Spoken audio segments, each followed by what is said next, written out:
இந்த வீடியோல நம்ம அடுத்து ஒரு பாஸ் பேப்பர் கொஷின் பார்ப்போம்.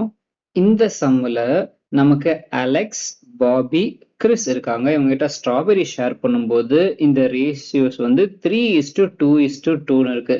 ஃபர்ஸ்ட் நம்ம எல்லாத்தையும் ஆட் பண்ணி வச்சுக்கலாம். 3 plus 2 plus 2 நமக்கு வந்து 7 கிடைக்கும். டோட்டல் பார்ட்ஸ் வந்து நமக்கு 7 இருக்கு. Chris receives 12 ஸ்ட்ராபெரிஸா. லாஸ்ட்ல இருக்கிற இந்த 2 இது ரெப்ரசன்ட் பண்றது தான் நமக்கு கிறிஸ்க்கு. ஸோ கிறிஸ்க்கு 2 பார்ட்ஸுக்கு கிடைக்கிற ஸ்ட்ராபெரிஸ் வந்து 12 ஸ்ட்ராபெரிஸ் கிடைக்குது. அதாவது 2 பார்ட்ஸுக்கு 12 ஸ்ட்ராபெரிஸ். அப்போ 1 பார்ட்டுக்கு எவ்வளவு இருக்கும்? இது நம்ம 2ஆல டிவைட் பண்ணிட்டாலே நமக்கு 1 பார்ட்டுக்கு வேல்யூ கிடைச்சிடும். ஸோ 1 பார்ட்னா இதுல பாதி தான். ஸோ 6 ஸ்ட்ராபெரிஸ் கிடைக்கும். 1 பார்ட்டுக்கு 6 ஸ்ட்ராபெரிஸ். இதுதான் கணக்கு. ஈஸியா நம்ம கண்டுபிடிச்சிட்டோம். இப்ப கொஸ்டினுக்குள்ள போலாம்.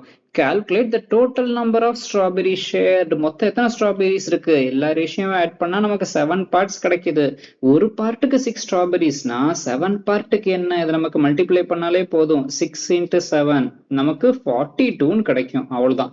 மொத்தமா எவ்வளவு ஸ்ட்ராபெரிஸ் இருக்கு? 42. அவ்வளவுதான். இதே மாதிரி கொஸ்டின்ஸ் தினமும் ப்ராக்டிஸ் பண்றதுக்கு நமக்கு ஒரு வாட்ஸ்அப் குரூப் இருக்கு. அதுல ஜாயின் பண்ணிக்கோங்க. தினமும் நான் உங்களுக்கு ரிவிஷன் கொஸ்டின்ஸ் அப்டேட் பண்றேன்.